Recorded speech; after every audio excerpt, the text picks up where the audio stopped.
إن الله وملائكته يصلون على النبي يا أيها الذين آمنوا صلوا عليه وسلموا تسليما. Kita akan membahas salah satu di antara akad di dalam Islam yang menunjukkan keluhuran budi seorang mukmin, yaitu tentang ad-diman awid doman. Diman atau doman itu artinya adalah bentuk jaminan terhadap hak orang lain dalam rangka memberikan pertolongan kepadanya, yang disebutkan oleh Syekh Abu Bakar Jabir Al-Jazairi dengan kalimat ad-dimanu tahammulul haqqi amman huwa alaihi, yaitu mengambil tanggung jawab hak yang asalnya itu adalah tanggung jawab milik orang lain karena keperluan tertentu. Yang disebutkan oleh Syekh Abu Bakar Jabir Al-Jazairi, wali sahibil haqqi mutalabatuhu bihaqqihi wa illam yafi taliba sahibul haqqi al-madmun. Kalau kemudian yang dijamin tadi itu mampu memenuhi tanggung jawabnya, maka yang menjamin dia tidak menanggung. Tapi ketika kemudian yang dijamin tadi tidak mampu memenuhi tanggung jawabnya, maka yang menjaminlah itu yang menanggung. Secara hukum, ad-diman awid doman, hukumnya adalah boleh, sebagaimana disebutkan di dalam firman Allah Subhanahu wa taala dalam kisah Yusuf, waliman jaa bihi himlu ba'irin wa ana bihi za'i, dan barang siapa yang membawa bersama barang yang diangkut oleh ontanya itu, maka akulah yang menjaminnya. Sebagaimana juga sabda Nabi SAW, az-za'imu gharimun, bahwa orang yang menjamin hak orang lain tadi, maka dia seperti orang yang berhutang, dia harus memenuhi atau menjamin bahwa hak tadi itu terpenuhi. Wa qauluhu sallallahu alaihi wasallam, termasuk sabda Nabi sallallahu alaihi wasallam, illa in qama ahadukum fadhaminahu, kecuali jika ada salah seorang di antara kalian yang mau menggantikannya untuk menjaminnya, terkait dengan seorang laki-laki yang meninggal dalam keadaan memiliki hutang. Nabi tidak mau menyolatkannya, tidak mau menyelenggarakan jenazahnya sampai ada salah seorang sahabat yang mau menjamin hutang-hutangnya. Sekaligus mengajarkan kepada kita bahwa bentuk menjamin apa yang seharusnya menjadi tanggung jawab orang lain itu adalah bagian dari keluhuran akhlak di dalam Islam. Contoh, fulan punya hutang, kemudian dia bangkrut, tidak bisa bayar hutang. Lalu kemudian datanglah Abdullah misalnya, kemudian mengatakan saya yang menjamin hutangnya. Maksudnya saya yang akan menggantikan dia menjadi pembayar hutang. Bukan karena hiwalah. Berbeda dengan hiwalah. Kalau hiwalah kemarin itu kan seseorang punya hutang. Misalnya si fulan punya hutang kepada si A. Kemudian si A punya hutang kepada si B, di mana jumlah hutang si fulan kepada si A dengan jumlah hutang si A kepada si B jumlahnya sama. lalu kemudian dipotong kompas, yang harusnya si A mendapatkan bayaran dari si B, kemudian si Fulan mendapatkan bayaran dari si A, langsung dipotong kompas, kemudian dialihkan kepada si B, jadi si B langsung bayar kepada si Fulan, ya, dan A dianggap hutangnya sudah lunas. Ya. Itu hiwalah. Berbeda dengan doman. Doman itu tidak ada timbal balik di sana. Maksudnya si Abdullah yang kemudian datang untuk menjamin tadi itu tidak punya hutang kepada si Fulan tadi. Tapi dia kemudian menanggung hutang si Fulan. Dan itu salah satu di antara bentuk keluhuran akhlak di dalam Islam. Dan hal yang seperti itu dulu, Pak, banyak dilakukan oleh kaum muslimin dari generasi-generasi yang istimewa dan mulia dari kalangan para sahabat tabi'in dan tabi'ut tabi'in.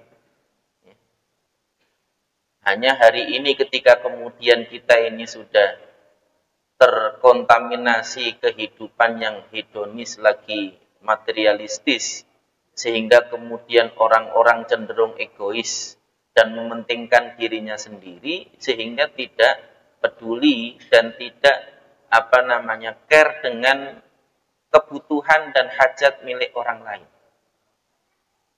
Padahal Nabi Shallallahu Alaihi Wasallam di dalam banyak kesempatan, ya, salah satunya di dalam sebuah hadis yang diriwayatkan bahwa Nabi Shallallahu Alaihi Wasallam menyebutkan man yassara an mu'asirin yassarahullahu yaumal qiyamah. Barang siapa yang memudahkan seorang mukmin yang kesulitan, maka Allah akan memudahkan urusannya nanti pada hari kiamat.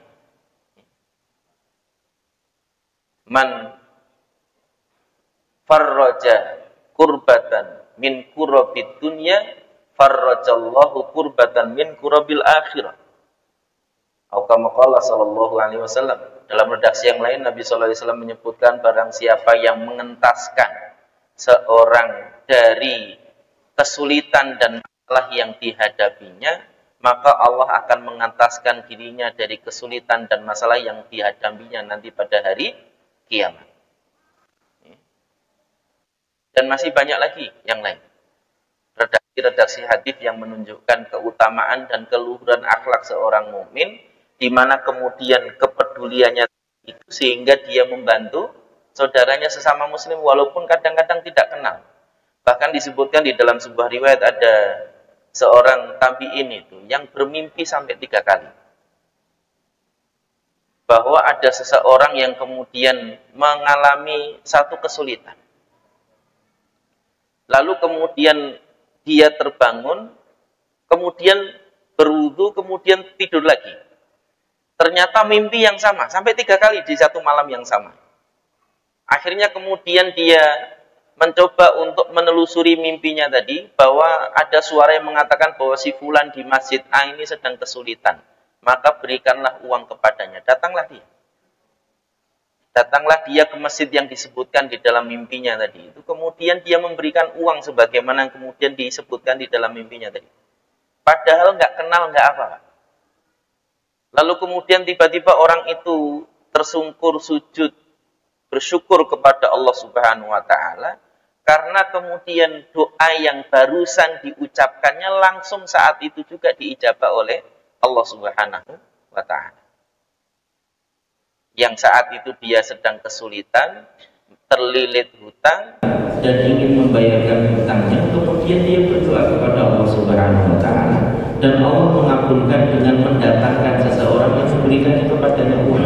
Padahal tidak ada hubungan sama sekali. Keluhuran akhlak saat itu masih terjaga. Sekarang jangankan nggak kenal aja kadang-kadang kalau dipinjami utang kita juga mikir juga. Apa kita langsung butuh ada yang bisa dipakai dulu. Itu mau jawabnya berat banget. Diutangi, khawatir, orang diutangi, kenal gitu kan. Nah ini bagian dari yang juga menjadi salah satu di antara hal yang sudah mulai hilang dari keluhuran akhlak seorang mukmin, berbeda dengan dulu. Dan ini menjadi bagian dari yang juga penting untuk kita jadikan sebagai pelajaran. Bahkan disebutkan di dalam di dalam sebuah riwayat, ada seorang sahabat dulu hanya karena satu sunnah yang dimuliakan, dia menjamin seseorang itu segala apa yang dia butuhkan. Dalam sebuah riwayat disebutkan ada seorang sahabat datang ke sebuah majelis ilmu terlambat, sudah penuh. Nggak kayak sekarang. Sekarang majelis ilmu terlambat tuh bisa duduk di depan. Karena masih kosong ya depan. Rata-rata kan milik sandaran. Ya. Apalagi yang sudah kultur dan perutnya bermekaran. Ya, kayaknya kalau nggak sandaran itu agak susah ya. Jadi suatu ketika melihat tempat sudah padat itu, ada seseorang dari yang duduk di majelis itu, ibarat kursi Pak, dia geser sehingga hanya sebelah bagian yang dia gunakan untuk duduk saja yang kemudian dia duduk, sebelahnya gantung, sehingga masih tersisa setengah kursi. Lalu kemudian sahabat yang baru datang tadi persilahkan. Jadi seorang tabiin tadi itu tahu betul bahwa dia adalah sahabat Nabi. Karena dia baru datang, orang-orang nggak ada yang geser, dia geser. Walaupun akhirnya dia harus berbagi tempat duduknya tadi. Berarti ini kursi Pak, dia duduk cuma setengah ini. Setengahnya diberikan kepada siapa? Mengamalkan firman Allah Subhanahu Wa Taala, "Fafsahu yafsakillahu lakum." Ya, maka longgarkanlah tempat dudukmu, maka Allah akan melonggarkan tempat bagimu. Ya. Mengamalkan satu ayat itu. Lalu kemudian setelah majelis itu selesai ditanya, kenapa engkau melonggarkan tempat dudukmu, sedangkan yang lain-lain tidak ada yang mau geser? Saking padatnya kan, bukan karena nggak mau geser, karena memang sudah padat. Sudah padat rapat. Ibarat kalau yang datang Ustaz tadi Hidayat itu kan dari siang acaranya habis isya atau habis maghrib, dari siang sudah padat. Rebutan tempat yang paling depan kan? Ya. Ibarat ya kayak gitulah ya. Jadi sampai kemudian akhirnya dijawab oleh seorang tabiin tadi, sesungguhnya aku adalah sahabat Nabi yang mulia, dan aku ingin mengamalkan apa yang diperintahkan oleh Allah Subhanahu Wa Taala. Fafsahu yafsahillahu lakum. Lalu kemudian ditanya oleh sahabat tadi, kamu punya istri? Punya. Berapa? Satu. Ya, kayak kita jawabnya. Punya anak berapa? Ada 5 misalnya. Tapi ini bukan curhat tentang saya, bukan. Walaupun saya anaknya 5. Ceritanya begitu. Sampai akhirnya kemudian sahabat tadi mengatakan, kamu tahu rumah besar yang ada di tengah kota Madinah itu? Ini yang di jalan kalau kita nyebutkan itu jalan Antasari misalnya, di jalan apa yang bergengsi Kartini misalnya gitu kan, yang atau jalan Tengku Umar misalnya, atau jalan Sultan Agung misalnya kan. Tahu sekarang rumah itu menjadi milik, itu adalah rumah. Sekarang rumah itu menjadi milik, dan seluruh kebutuhan yang kamu butuhkan dan keluargamu aku yang menjamin, termasuk apa yang menjadi keperluan dari pembantu-pembantumu yang membantumu di rumah itu, aku yang menanggungnya. Ternyata nggak berhenti di situ lah. Dia masih ngomong lagi, kamu tahu kebun yang ada di pinggiran kota Madinah, menyebutkan satu tempat. Tahu? Itu adalah kebun kurma milikku, sekarang menjadi milikku. Dan aku menjamin kebun kurma itu untukmu beserta budak-budak yang bekerja di dalamnya. Aku berikan semuanya untukmu dan aku yang menanggung biaya mereka. Satu sunnah aja dikerjakan. Ya. Satu perintah Allah dan Rasulnya yang dikerjakan. Begitu apresiasi seorang sahabat terhadap seorang tabiin yang kemudian memuliakan dirinya sekaligus mengamalkan perintah Allah dan Rasulnya tadi. Dan ini menjadi salah satu di antara bentuk contoh kemuliaan akhlak yang Allah mendatangkan rezeki itu sangat luar biasa, yang kadang-kadang nggak terduga. Kita udah pusing-pusing nyari kontrakan, tiba-tiba ada yang datang menawarkan, Ustadz nggak usah ngontrak, udah tinggal di tempat saya aja. Ya. Ustadz nih kasusnya Ustadz, Pak. Ustadz. Ya. Ya. Jadi atau kemudian tiba-tiba ada orang yang datang, apa Pak, airnya habis ya? Ya. Udah ngambil di tempat saya aja, nggak usah repot-repot jauh-jauh ke sini. Atau kalau perlu saya anterin airnya misalnya. Tapi sudah ada air Pak, aman sudah. Saya nggak perlu ngangsu lagi, udah alhamdulillah. Ya. Jadi yang seperti itu adalah bentuk dhiman tadi itu yang merupakan bentuk keluhuran akhlak seorang mukmin. Hukum-hukum terkait dengan dhiman yang perlu kita perhatikan adalah yang pertama, yu'tabaru fid dhimani ridhad dhamin ammal madmun fala ibrata biridhahu. Bahwa bentuk penjaminan itu yang dijadikan tolok ukur adalah ridho dari yang menjamin. Adapun yang dijamin tidak dimintai keridhoannya. Ya. Jadi contoh misalnya, udah utang kamu saya yang bayar. Kalau misalnya yang dijamin tadi mengatakan, udah nggak usah, saya akan bayar sendiri. Ya, itu tetap dijalankan dhimannya tadi. Bukan berarti kalau kayak orang Jawa ya, kemudian nggak enak gitu kan, mau dibayari utangnya nggak enak gitu misalnya kan. Udah nggak usah, saya akan bayar sendiri aja utang saya, misalnya gitu. Lalu kemudian, ya udah kalau gitu bayar aja sendiri. Itu bukan dhiman namanya. Kalau dhiman dia tetap dijalankan, walaupun yang dijamin tadi dia tidak mau atau menolak, karena itu bukan tolok ukurnya. Yang jadi tolok ukurnya adalah ridho dari yang ketika yang menjamin memang dia jamin, ya dia harus laksanakan jaminannya. Ya. Dan ini penting untuk dijadikan sebagai perhatian. Kemudian yang kedua, la tabra'u dhimmatul madmuni illa ba'da an tabra'u dhimmatu dhaminihi. Ya. Tidak akan gugur tanggung jawab orang yang dijamin kecuali setelah gugur tanggung jawab dari yang menjamin. Fa in bari'at dhimmatul ma'muni bari'at dhimmatul dhamin. Tapi kalau kemudian ternyata tanggung jawab yang dijamin tadi itu sudah terpenuhi, maka otomatis tanggung jawab yang menjamin juga gugur. Ya. Contoh, Abdullah punya utang 100 juta misalnya. Kemudian datang kawannya, Sa'ad misalnya. Kemudian Sa'ad mengatakan kepada Abdullah, "Wahai Abdullah, kamu punya utang berapa?" 100 juta, kata Abdullah. "Ya sudah, saya yang membayarkan, saya yang menanggung hutang kamu," misalnya. Ya. Lalu kemudian ternyata belum sempat dibayar oleh Sa'ad tadi itu, ternyata Abdullah sudah bayar duluan. Maka otomatis gugur apa yang kemudian menjadi keinginan Sa'ad untuk menjamin hutang Abdullah.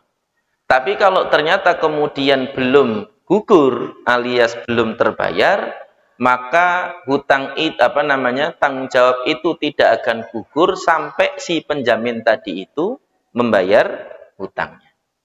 Bisa dipahami, Pak? Ini syarat yang kedua. Kemudian yang ketiga, la tutabaru fid dhimani ma'rifatul madmun. Tidak disyaratkan untuk menjamin hutang seseorang itu harus dengan sepengetahuan yang dijamin. Contoh tadi kasus Sa'ad dengan Abdullah. Abdullah punya utang 100 juta. Sa'ad ingin menjamin hutang Abdullah, meskipun tanpa sepengetahuan Abdullah, sah dhimannya. Jadi ketika kemudian Sa'ad datang kepada orang yang dihutangi oleh Abdullah tadi, udah hutang Abdullah berapa? 100 juta. Udah saya yang bayar. Abdullah bebaskan dari hutangnya. Kemudian nanti ketika Abdullah bayar, ya, maka si pemilik piutang tadi akan mengatakan hutangmu sudah lunas, ya. Dan ini bagian dari salah satu di antara hukum terkait dengan dhiman. Jadi tidak disyaratkan harus dengan sepengetahuan yang dijamin. Id yajuzu ayyut minur rajulu man la ya'rifuhul battah. Karena secara hukum sah seseorang itu menjamin orang lain yang tidak kenal sama sekali pun, ya.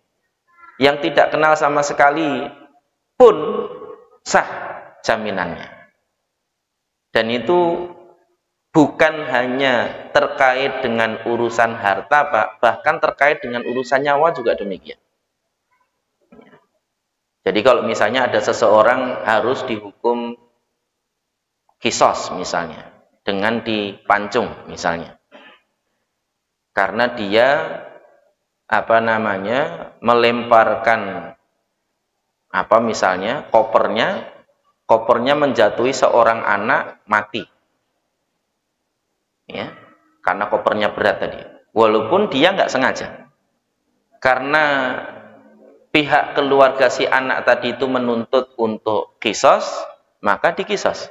Karena pembunuhan tidak sengaja di dalam Islam itu opsinya salah satu dari tiga, entah dimaafkan, atau dikisos, atau mengganti dengan membayar diat atau dendanya senilai 100 ekor unta untuk satu nyawa seorang mukmin.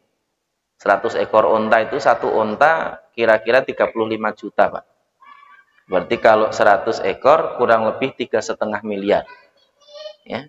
Sebagaimana dulu ada kasus jamaah haji yang kejatuhan kren itu kan. Itu kan biaya ganti ruginya hampir 3M. 2,9 atau 2,7 miliar satu orangnya, ya. Itu diukur berdasarkan harga unta tadi, ya. Diukur berdasarkan harga unta, yaitu senilai 100 ekor unta, ya. Tapi kalau kemudian keluarganya minta kisos, maka dilakukan kisos tadi. Nah, kalau misalnya si fulan ini adalah seorang musafir yang dia jauh dari keluarganya, maka kemudian boleh dia memberitahu keluarganya dulu, apalagi kalau zaman dulu kan nggak ada WA kayak sekarang, Pak. Kalau sekarang bisa pinjam telepon dulu, WA, ya, keluarganya, pemberitahuan bahwa dirinya di negeri jauh terkena kasus, kemudian harus menjalani kisos misalnya. Tapi kalau dulu, Pak, itu pulang dulu, betul-betul pulang. Jadi yang menjamin tadi itu, dia menjaminkan dirinya kalau dia tidak sampai tepat waktu sebagaimana yang dijanjikan, nanti yang dihukum adalah yang menjamin tadi. Jadi dhiman itu bukan hanya terkait dengan harta saja, bahkan terkait nyawa juga bisa. Dan itu salah satu di antara bentuk keluhuran akhlak seorang mukmin tadi. Dan itu dulu pernah terjadi pada masa para salaf. Ya. Sampai akhirnya kemudian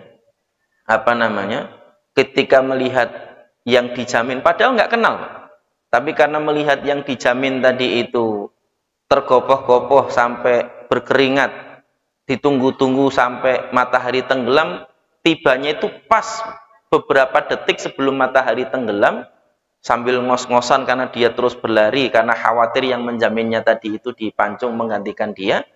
Ketika ditanya kenapa kok kamu terlambat, kudanya mati di tengah jalan. Ketika kemudian dia harus berlari untuk mengejar waktu tadi itu, akhirnya kemudian dia sampai, akhirnya si penjamin dilepaskan dari tanggungannya dan dia yang akan dipancung.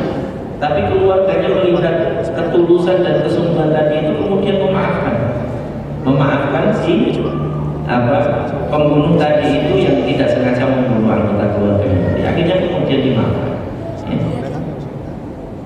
Ya, akhirnya kemudian tidak jadi dipancung, sekaligus tidak diminta untuk membayar dia.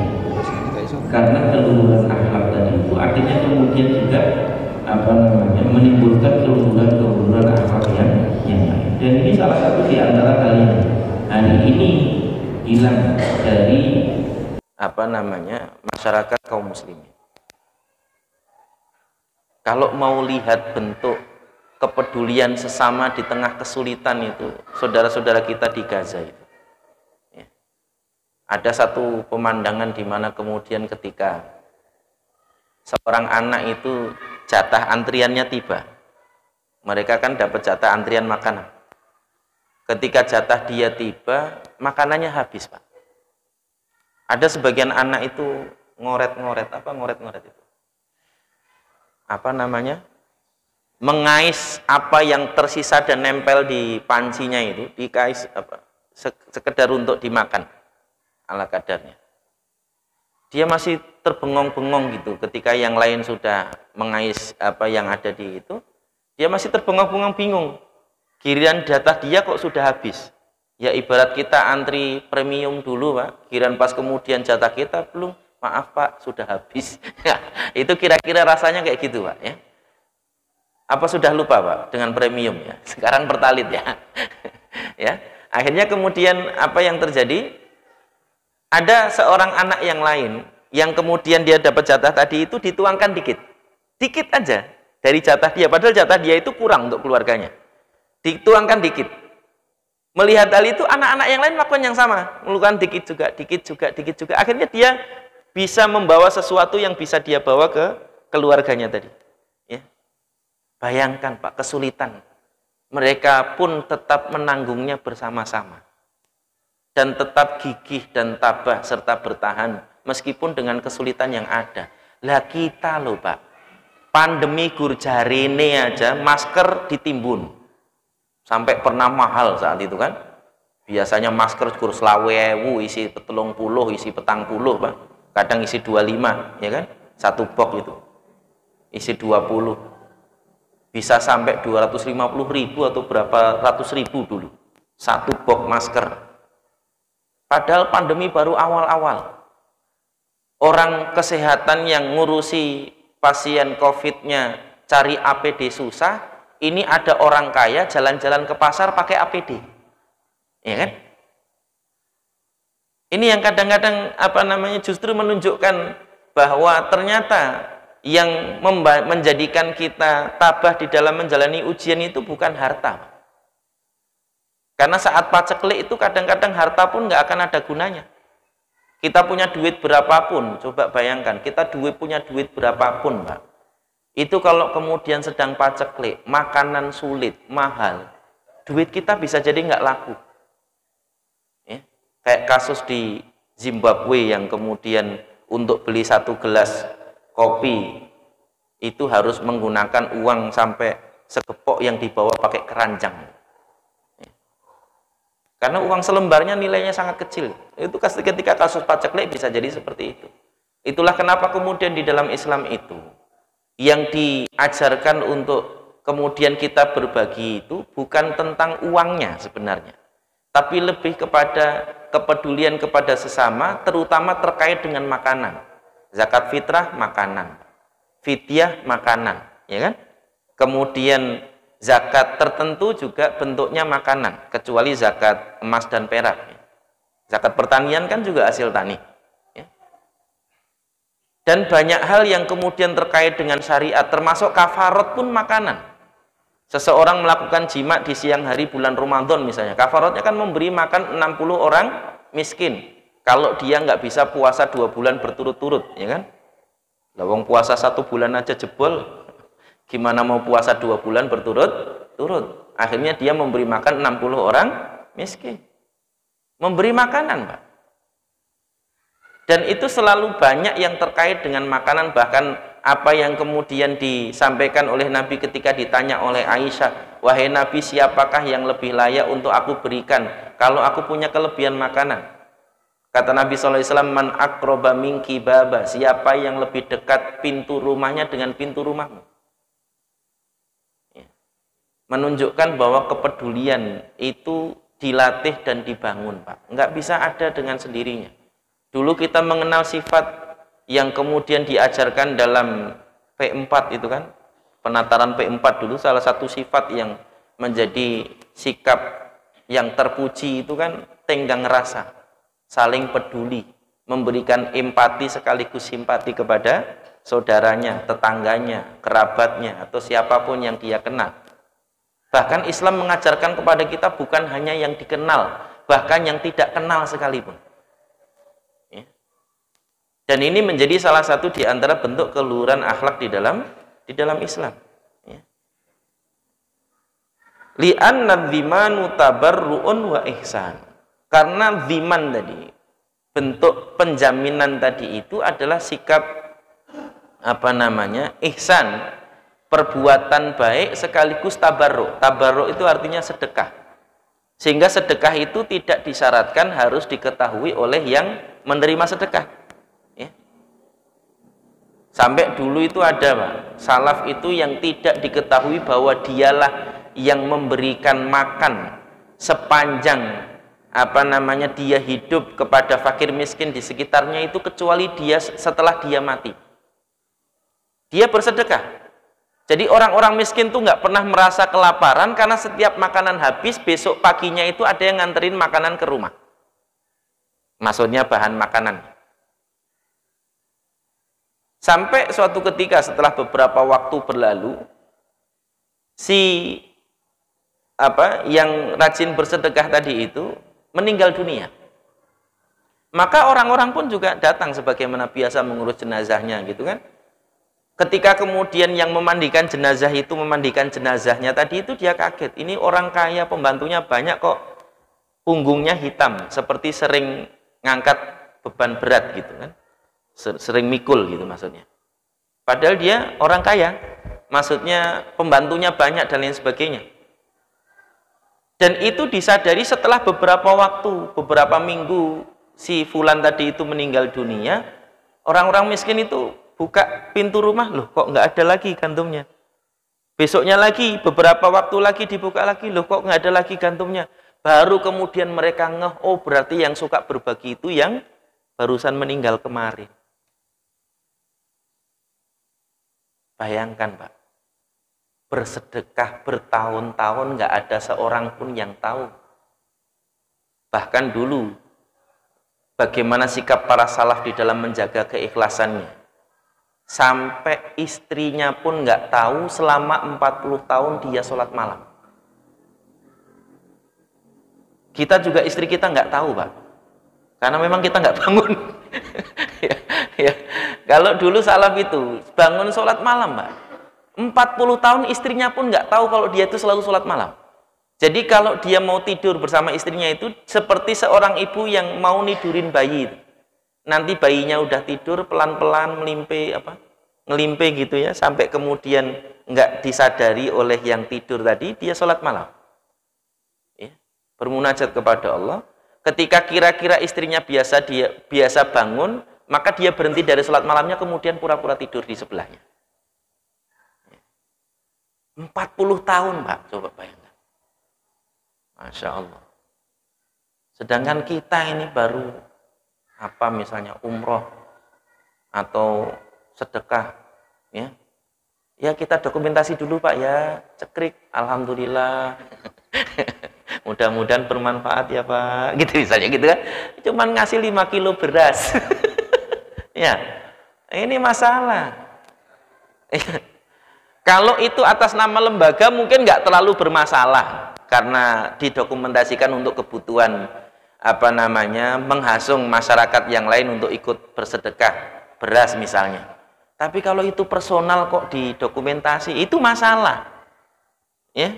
Dan ini menjadi bagian dari yang juga penting untuk kita jadikan sebagai pelajaran bagaimana Islam mengajarkan kepada kita keluhuran akhlak tadi itu. Ya. Termasuk dalam praktek dhiman. Dan ini menjadi salah satu di antara perkara mulia yang kemudian jangan sampai kemudian kita tinggalkan. Perlu kita bangun lagi. Ya. Ingat, Pak, bahwa muamalah itu aktivitas kolektif. Maksudnya aktivitas kolektif itu satu berbuat itu akan berpengaruh kepada yang lain. Kan dulu sempat ramai itu sedekah Jumat, ya. Sampai ada yang naruh gerobak di depan, siapa saja boleh mengambil, siapa saja boleh mengisi. Tapi kebanyakan yang ngambil daripada yang ngisi. Itu masalahnya, ya. Awal-awal iya banyak yang ngisi, banyak yang ngambil, gitu kan? Akhirnya kemudian sampai kemudian makin kesini ya kayak kita ini kan seringkali beramal kan gitu, Pak. Anget-anget tai ayam, angetnya cuma sebentar maksudnya. Habis itu anyep-nyep gitu ya, nggak ada angetnya sama sekali, ya. Cuman beramalnya sebentar aja. Ya, euforia sebentar, habis itu bles, hilang. Ya sama kemarin kita membela Palestina itu euforianya cuma sebentar aja. Coba sekarang kita lihat postingan WA-nya, masih ada yang posting tentang Palestina. Ya. Dari sekian banyak mungkin hanya sekian persen aja. Kembali ke posting dagangan lagi, ya. Kembali ke posting apa lagi gitu. Ya. Dan ini penting untuk kita jadikan sebagai perhatian. Mereka sampai hari ini, Pak, masih gigih untuk melakukan perlawanan. Meskipun tanpa bantuan, sampai kemudian terungkap dari seorang ibu yang kemudian mengatakan, biarlah kami yang membebaskan Al-Aqsa. Kalau bukan kami, maka anak-anak kami. Kalau bukan anak-anak kami, maka cucu-cucu kami. Ya, kami tidak membutuhkan bantuan selain Allah Subhanahu wa Ta'ala. Ini penting untuk kita jadikan sebagai pelajaran bagaimana ketabahan dan kegigihan itu ada. Ketika iman itu tertanam di dada mereka, sampai tataran anak-anak, bukan hanya dewasa. Kalau dewasa beriman mudeng itu lumrah, Pak. Tapi kalau sampai tataran anak-anak itu istimewa. Berarti orang tuanya mengajarkan dan menanamkan iman kepada mereka juga sangat luar biasa. Dan ini penting untuk kita jadikan sebagai pelajaran. Kita harusnya banyak malu dengan saudara-saudara kita di Palestina. Kita ini dengan kemudahan akses untuk melakukan segala hal. Tapi ketika kemudian tadi melakukan satu kebaikan, seringkali hanya angat-angat tai ayam tadi itu aja. Cuman sebentar, habis itu hilang. Ya. Semangat di depan, habis itu futur. Ya. Semangat kemudian beberapa saat, habis itu kembali lagi ke sebelumnya. Sebagaimana kebanyakan ibadah Ramadan kita itu kan ramainya cuma di awal sama di akhir aja. Tengahnya sepi, Pak. Ya. Itikaf itu pun kadang-kadang cuma pindah tidur doang. Ya, perlengkapannya komplit, bantal, kasur. Ini mau pindah tidur apa mau itikaf? Ya. Ini bagian dari yang juga penting untuk diperhatikan. Sampai ada tempat-tempat favorit untuk nyempil tadi itu, di tempat-tempat itikaf tadi itu. Kenapa? Ya, kalau misalnya itu bisa sampai subuh nggak dibangunin itu kalau di situ. Ya, kenapa? Orang nggak tahu kalau ada yang tidur di situ gitu misalnya. Ini bagian dari yang juga penting untuk dijadikan sebagai pelajaran bagi kita. Yang kadang-kadang kita justru mencari kesempatan di tengah kesempatan untuk bisa melakukan ibadah sebaik mungkin. Untuk kemudian kita bisa meninggalkan ibadah itu. Padahal saudara-saudara kita berusaha untuk beribadah dengan sebaik-baiknya, meskipun dengan segala macam bentuk kesulitan. Loh, saudara-saudara kita itu mau ibadah di masjid, masjidnya dibom. Mau ke Al-Aqsa dihalangi. Ya. Walaupun kemarin sempat sampai 7.000 atau 15.000 orang, terbanyak sejak beberapa tahun terakhir yang sholat Jumat di Masjid Al-Aqsa beberapa waktu yang lalu. Dan ini menjadi bagian dari yang harusnya menjadi pelajaran bagi kita. Harusnya kita malu.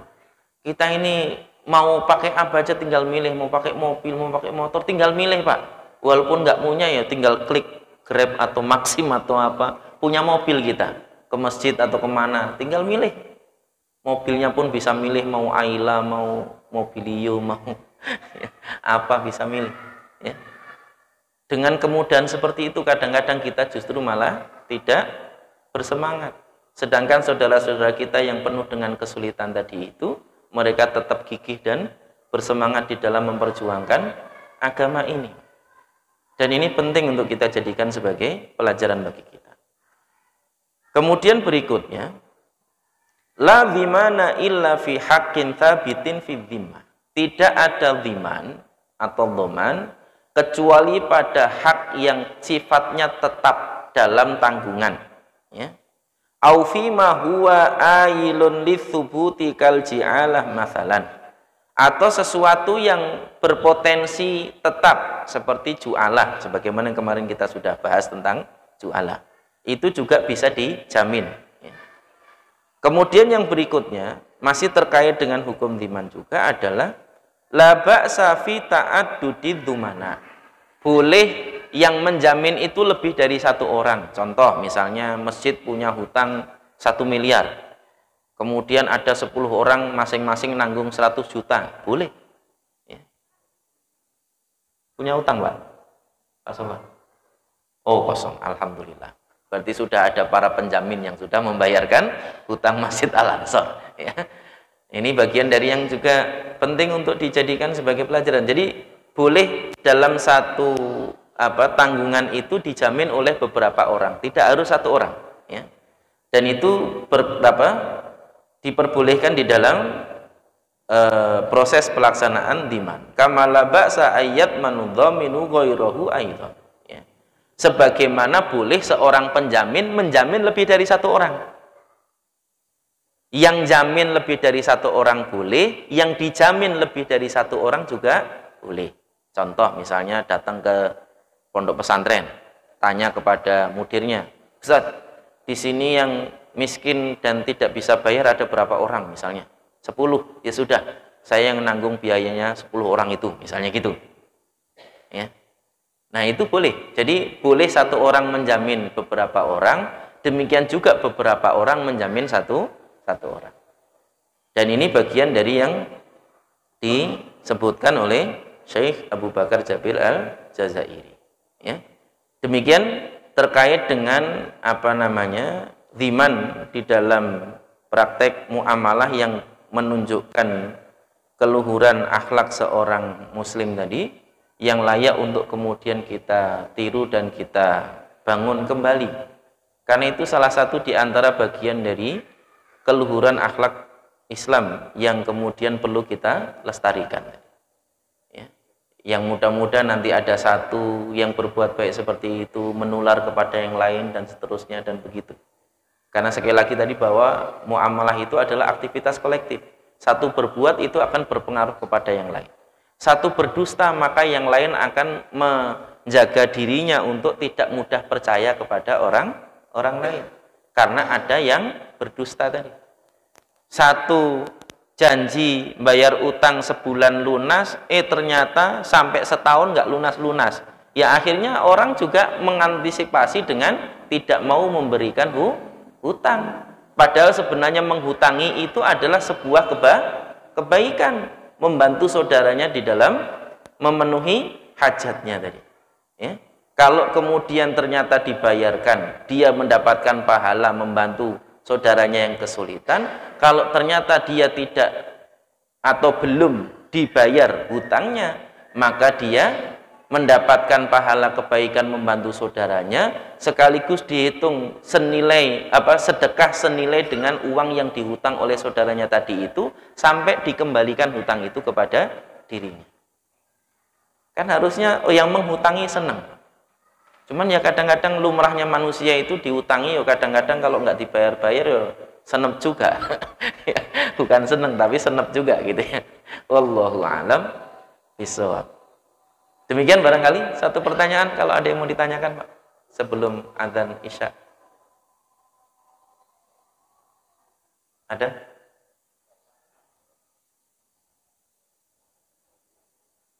Monggo.